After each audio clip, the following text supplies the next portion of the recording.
How good are you at spotting a fake ID? Probably not as good as you think. Bogus IDs are more sophisticated than ever, and experienced bouncers are having trouble telling fake IDs from real ones. Selling cannabis to minors can result in huge fines and even cost dispensaries their license. That's why Veriscan by IDscan.net protects their dispensary partners by performing more than 75 algorithmic checks on each ID's barcodes. So if your dispensary is worried about inadvertently selling cannabis to a minor, you should look into Veriscan by IDscan.net. They're offering listeners of this podcast free white glove setup. Just go to idscan.net to join over 1,000 North American dispensaries and 9 out of 10 of the largest MSOs who are competently bringing plant medicine to legal age consumers. If you already work in cannabis, then you know times are tough. So many talented professionals have lost their full-time gigs in the cannabis industry and are wondering what's next. If that's you or someone you care about, you'll be thrilled to hear that the wondering is over. Find out the latest cannabis industry job trends and which states are leading the pack in the 2023 Cannabis Jobs Report by Vankst. Vankst is the leading cannabis hiring platform, and they're providing this report to the cannabis industry for free. So head over to Vankst.com to access your copy of the newly released 21-page 2023 Cannabis Jobs Report. And while you're there, sign up to find the perfect job or the perfect hire today. That's Vankst.com. Welcome back to the Talking Hedge. I'm Josh Kincaid, Capital Markets Analyst and host of your Cannabis Business Podcast. Got a pretty good show today. With me is Bernie Yeung, the CEO at Global Brands, Atlas Global Brands, publicly traded on the Canadian Stock Exchange under ticker symbol ATL. Atlas is a global cannabis company operating in Canada and Israel across the cannabis value chain. That includes cultivation, manufacturing, marketing, distribution, and pharmacy. Bernie, thanks for being on the Talking Hedge. Thanks so much for having me, Josh. Yeah, I appreciate it. Let's dive right in. You've got a pretty good background in marketing, right? So going to help you with cannabis to some degree. I want to dive in and see how much that's going to help given some restrictions. Want to ask first off how you see branding and marketing evolving in the cannabis industry. What role do you think that's going to play in the growth and success of cannabis given some of the restrictions on traditional advertising? Yeah, for sure. Well, first off, it all depends on the market and the global landscape continues to change. The first thing, number one, I believe brands, it doesn't matter what industry, always sets a standard. We are consumers that absolutely love brands and have a connection when it comes to quality and what is in a particular product. And what I see with cannabis overall is it is definitely a way to differentiate. However, the big thing with cannabis, as we all know, is it's a product first category. And, you can use brands to attract and bring in consumers. But the biggest thing I find is you got to deliver with the product, which is what's so exciting about the cannabis industry as a whole. Mm-hmm. Yeah, and I guess it differs from region to region. I'm in the Pacific Northwest. I'm in Seattle. California is pretty famous for its culture. And then in between, Vancouver, BC, and Oregon have their own culture. And so as you've signed 2 binding letters of intent to acquire 2 additional pharmacies licensed in Israel to dispense medical cannabis, these are obviously going to add to your Israeli medical sales footprint. So what role is Atlas going to have in medical cannabis in terms of the global healthcare landscape? And then how are you working to improve patient access? For sure. I mean, the first thing with Israel is we're very lucky to have a vertically integrated business there, meaning we export our products from our EU GMP facility in Chatham, Ontario. We ship to our pharmacies, as well as we have a trading house, which is a distribution house to provide access and variety to a different assortment of pharmacies there. Patient access is important. I mean, the development and education from doctors continues to evolve. In Israel, the biggest thing we've seen is a lot of the changes with the government where they're providing courses to educate, to allow them to prescribe there as well. But I think the biggest thing, regardless, when it comes to international cannabis, is the illicit market. I mean, the behaviors and the preferences are all the same.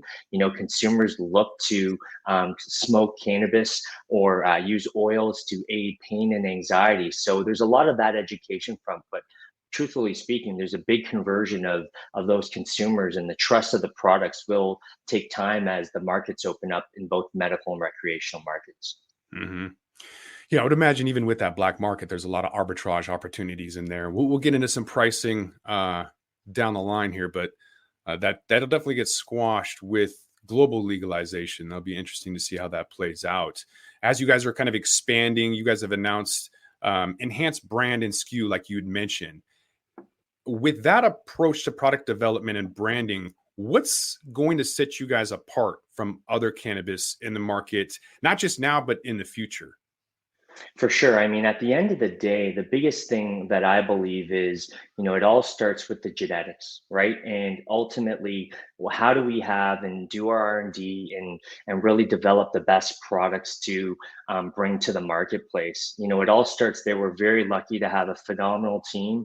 We've got 3 facilities, one in Chatham, Ontario, as I'd mentioned earlier, one in Alberta, as well as one in Stratford, Ontario. And we have nurseries to really bring unique cultivars into the market. The thing that I find really is around variety and assortment. This isn't like the CPG days, like, when I worked in Jack Daniels, or whether it's the soft drink industry, where people get really hooked and enjoy a particular product. Like, let's pick a product like Coca-Cola. Once your palate becomes very specific to that, you only want that taste profile. With cannabis, you want variety, like you're not going to be, you may have your staple strain here and there, but your rotation of having different offerings is very important. So we continuously look for new genetics and continuously renovate our product line. I believe in this industry, it's probably roughly around an 18 to 24 month product life cycle when it comes to continuously bringing new products into the market, because there's thousands of incredible genetics, and that's what people want, is to really try, whether it's an indica or sativa, or ultimately a cultivar that's from a different part of the world. Yeah, I'm all for variety, but I also love consistency. And what I'm finding really annoying in the North American market, or just the marketplace in general, is the lack of consistency. And I'm not even talking about quality. I'm just talking about, if I find a terpene profile that works for me, like Blue Dream 2015, and then I go and I try to find it, like, you can't find Blue Dream anywhere. They've mixed it with like green, they have green crack, and then Snoop Dream and whatever else. But because it takes longer and it's light and fluffier than a higher yielding, shorter duration, it seems like more of a push than a pull when it comes to demand. I'm demanding something, but they're pushing this on me no matter what. And I don't want that particular cultivar. When are companies going to start asking what the terpene profiles are, or getting into that? Because I don't find like it's readily available, and I can't find the terpenes. I'm still, unfortunately, 10 years into Seattle. I'm in Washington State. I'm looking at the highest terpene profile, or the highest price, highest THC at the lowest price. That's our filters, is price and THC, which is ridiculous. I can go to a new state like Nevada and they filter by terpenes. So, long-winded question, when is it going to normalize? Each market continues to change. I'll tell you, in North America, whether it's Canada or in the US as well, that's unfortunate. Consumers are using THC and that price value relationship to drive that. What I can tell you is, we sell in Australia today, and it actually has that level of consistency that you're talking about. So let me give you a specific example. We produce Cold Creek Kush. And I don't know if everyone knows in the global markets, but Australia is a very specific market where it is strain and cultivar specific, meaning that if the doctor writes Cold Creek Kush and you go to the pharmacy and you ask for Cold Creek Kush, if they don't have it, there's no substitute. So there's a great example of consistency. Whereas, in other markets, when you get your script as a patient, that's where, how do you convert and bring your consumer to your brand or your strain and cultivar? So each market is working very different. That is something that's actually quite compelling, which I like, to your point, because if you look for a particular strain, like I mentioned, our Cold Creek Kush, you consistently want that. And there's a level of product quality, and more importantly, you have an expectation, and that's always there. And that's what's very, very compelling about that market. A market that's really heavy in regulations. You've got some experience navigating some regulated industries with controlled products. You have Atlas brands already distributing in 8 countries. How do you navigate that complex regulatory environment? What types of challenges have you faced? If you can kind of give some examples on expanding worldwide to get more market share. Yeah, I mean, the biggest thing is each market really behaves differently when it comes to the government regulations. For example, a lot of let's pick Germany as an example. When you're shipping out there, they have specific stability testing requirements for all of the products as they want it to be able to be consistent once that product is over in that marketplace. Whereas when you have other markets such as Israel that we're in, there's different ways to get in a product where you have it shipped over in bulk or perhaps packaged in Canada and shipped over as well, which then follows different testing.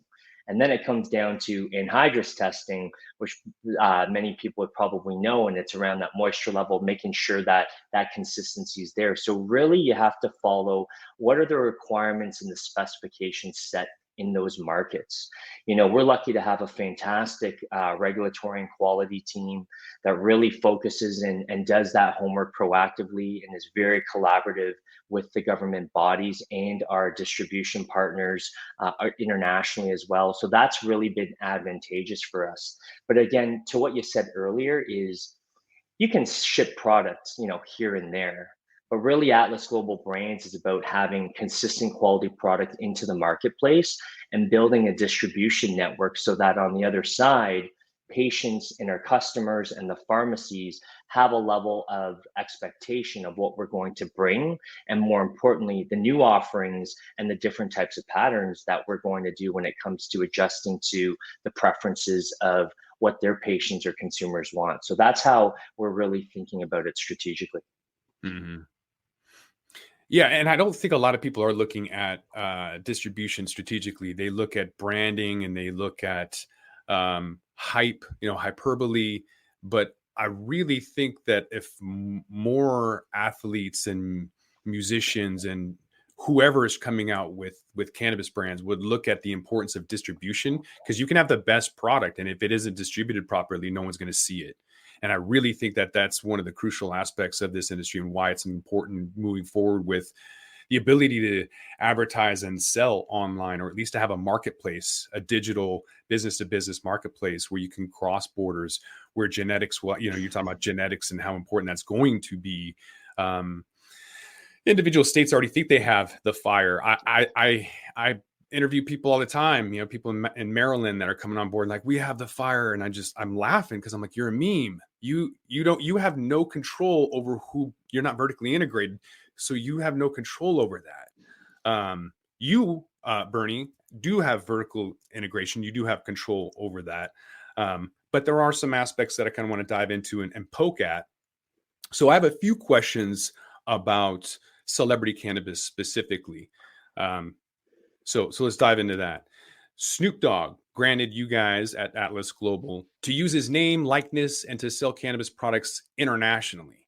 So you were quoted as saying that Snoop Dogg is one of the most iconic figures in cannabis culture, and it's an honor to collaborate with him. Consumers love Snoop, and our collective goal is to deliver premium products in all cannabis categories that'll be consistently exceed customer expectations.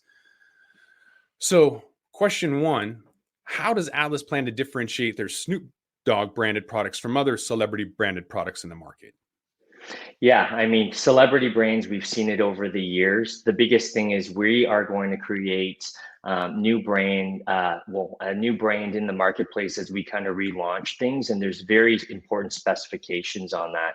I mean, the biggest thing I find with brands, and I'll tell you in the international markets and the insights we've seen, are a couple things.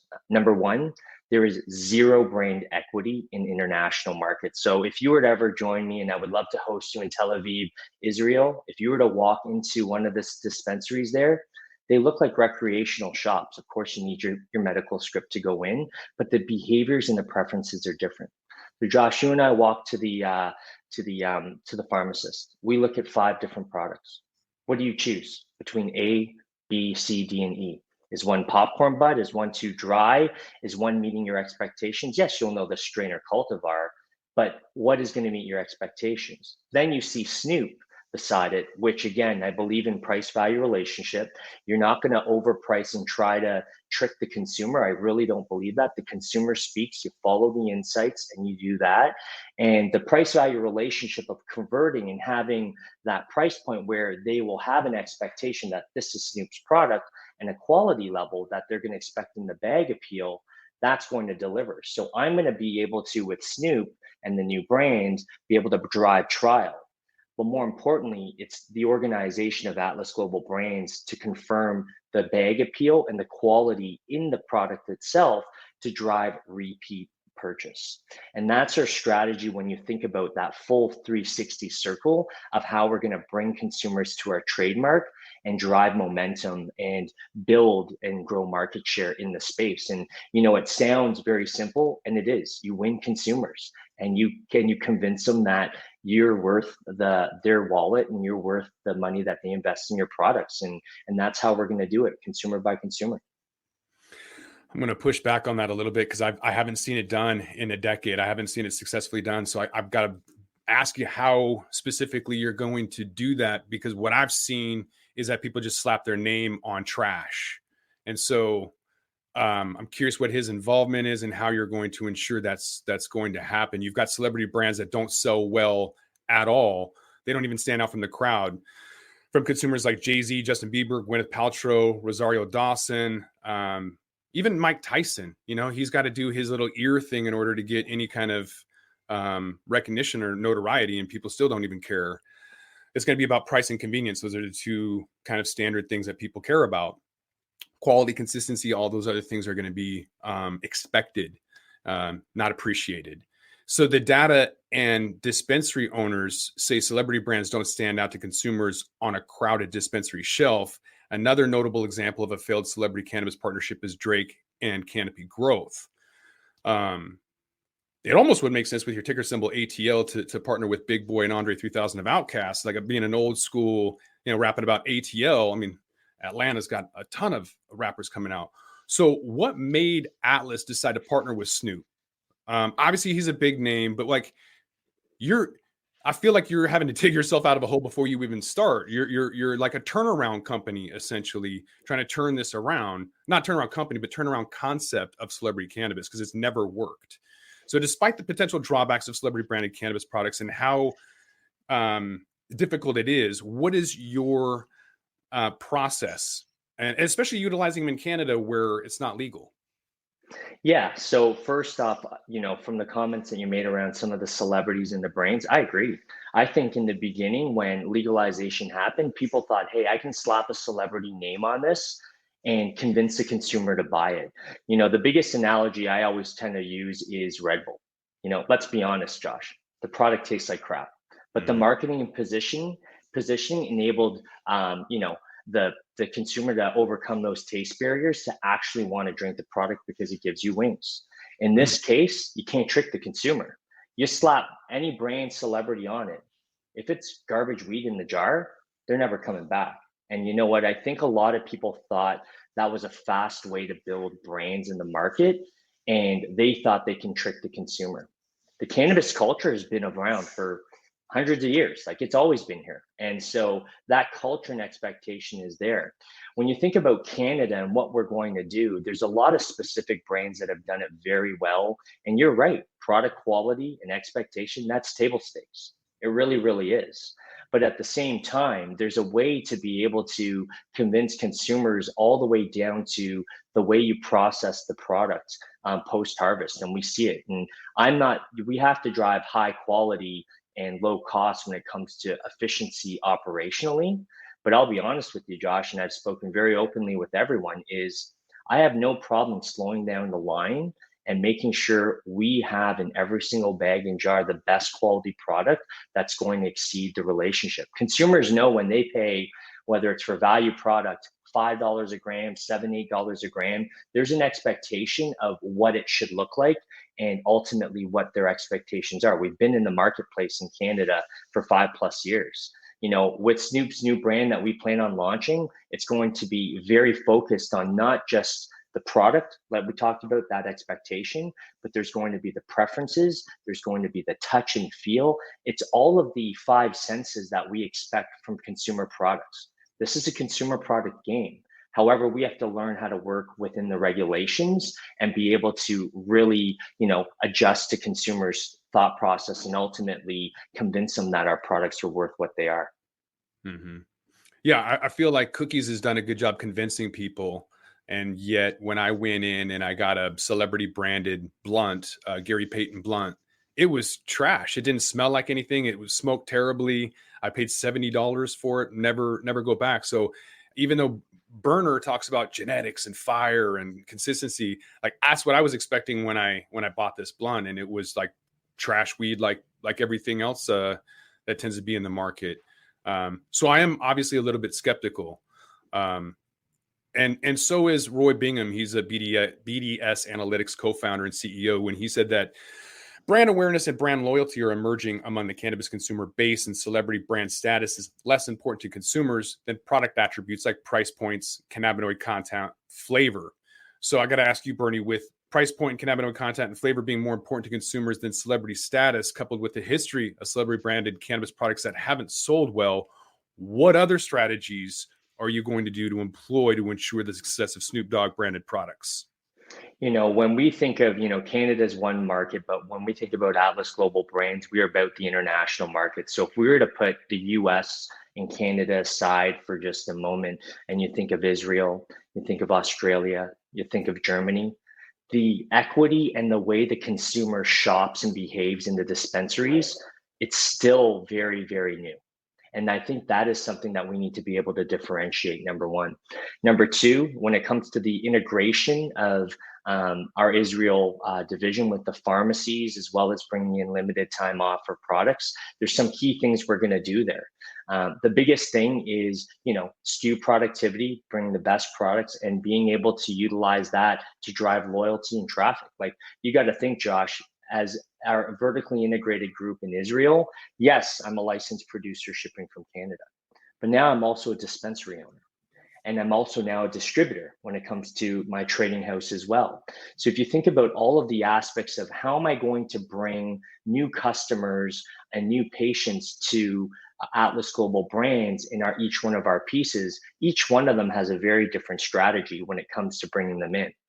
When it comes to the brands overall and how we're going to differentiate internationally, as I'd mentioned before, if you were to come there, and again, would love to host you in Tel Aviv, you would be shocked the quality of product there. I think it's starting to change, but truthfully speaking, when I've seen the product go internationally, it's a lot of the leftover product that didn't sell in the high potency, high profile stuff that's sold domestically. And you see that internationally. That is changing now. But over the last 3 to 5 years, that's where a lot of the leftover products, so to speak, went over, and they don't know what that quality is. So we're actually looking at very differently, and we're putting all of the best products first.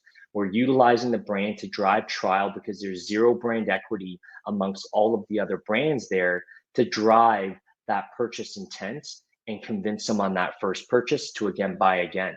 That's the way you convert consumers. You drive awareness, get that purchase intent, and it's our job to keep them within the franchise and the trademark. And that's how we've done it in many years. And whether it's, my days at Jack Daniels or working in, beverage alcohol CPG, it's the thought process of understanding the consumer consideration set and bringing them into the trademark. Yeah, it would be interesting to see how that rolls out and what kind of opportunities that presents.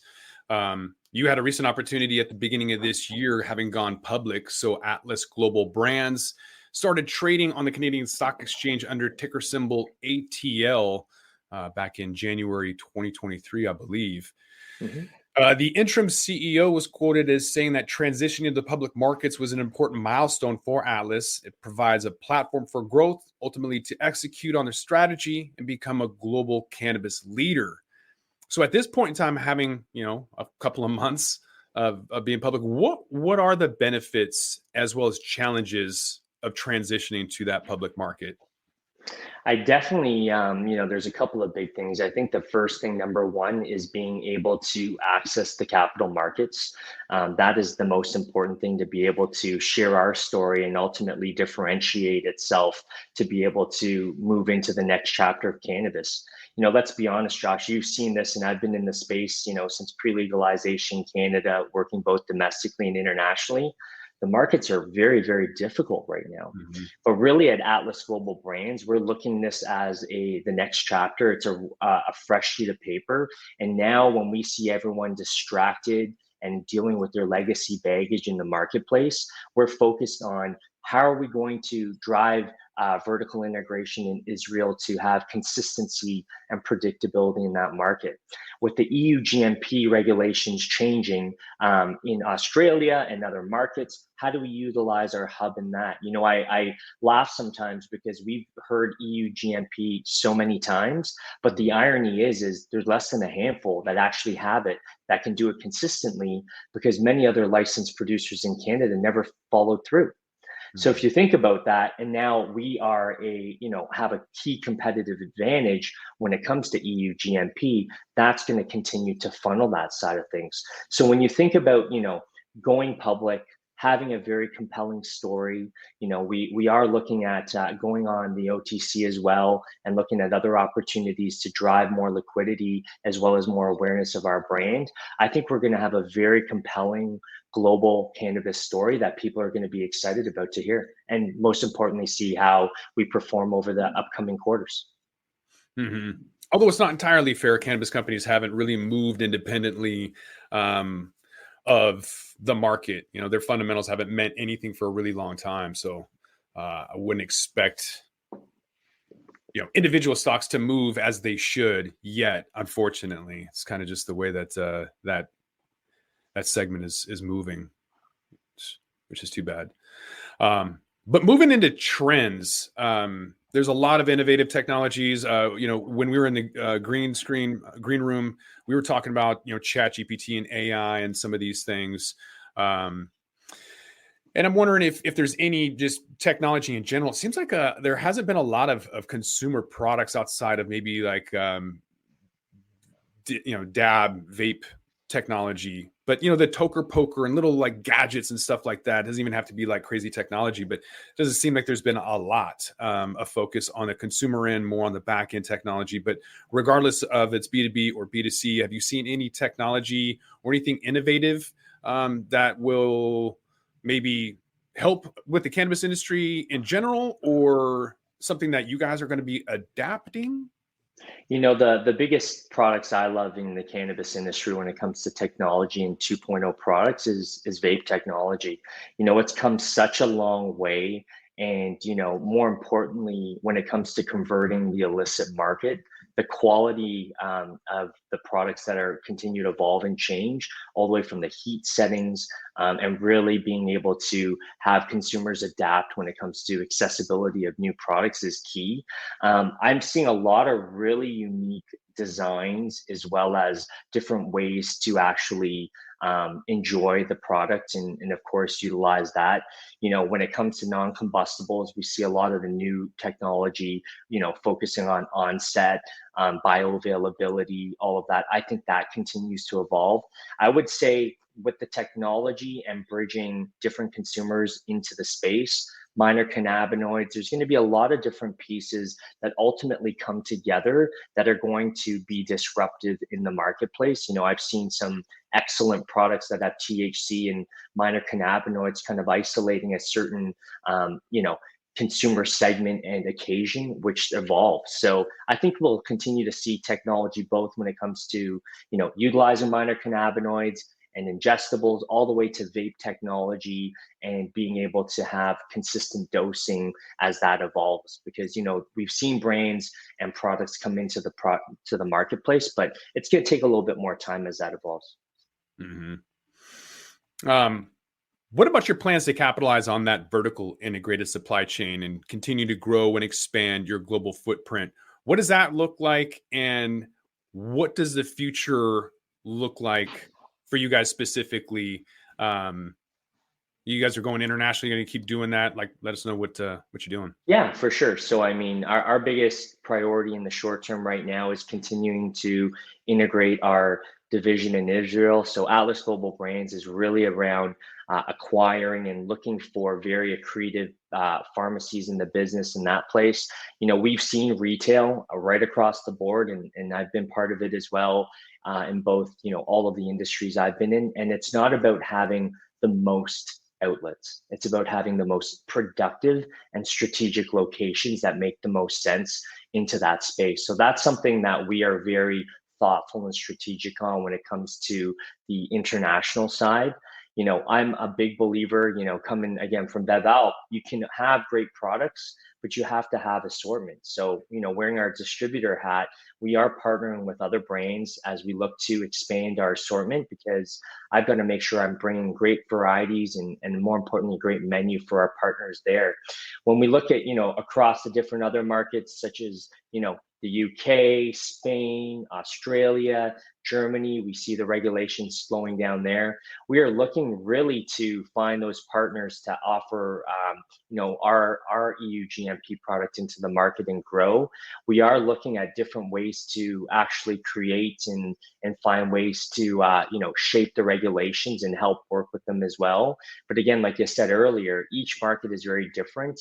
And more importantly, being part of the journey in some of those key markets is where our focus is. So you're going to hear a lot and see, more about Australia. You're going to see more, of course, in Israel as well, and Germany, and then the other international markets as we continue to progress over the next 12 to 24 months. And then if people want to find a little bit more about what you're doing and kind of track your progress and everything, where can they find you at? Yeah, and thank you again, Josh. So thanks everyone for joining us. You can come to our website at atlasglobalbrand.com or look us up on LinkedIn. We appreciate it. And again, we really appreciate your support and looking forward to working with you all. Thanks for your time. Yeah. And we'll put Bernie's LinkedIn link in the description. But I think with that, we're going to have to roll this one up. So I want to thank my guest, Bernie Yeung, the CEO of Atlas Global Brands, again, available on the Canadian Stock Exchange under ticker symbol ATL. Appreciate you being on the Talking Hedge. Thanks so much. I'm Josh Kincaid. You're welcome. I'm Josh Kincaid. This is the Talking Hedge. So don't forget to like, share, and subscribe, or don't. And I'm out. Thanks for listening to today's show. To check out more great cannabis podcasts, go to podconnects.com. Here's a preview of one of our other shows. Hey there, my name is Leah Babrudi, and I'm the founder and host of CannabisTech podcast, where I discuss cannabis, psychedelics, and other natural medicines. I not only interview people who use them as treatment for different conditions, but also the entrepreneurs who share their knowledge on how they built their businesses. If this sounds interesting to you, give my show a listen. I'm sure you'll learn something that'll surprise you.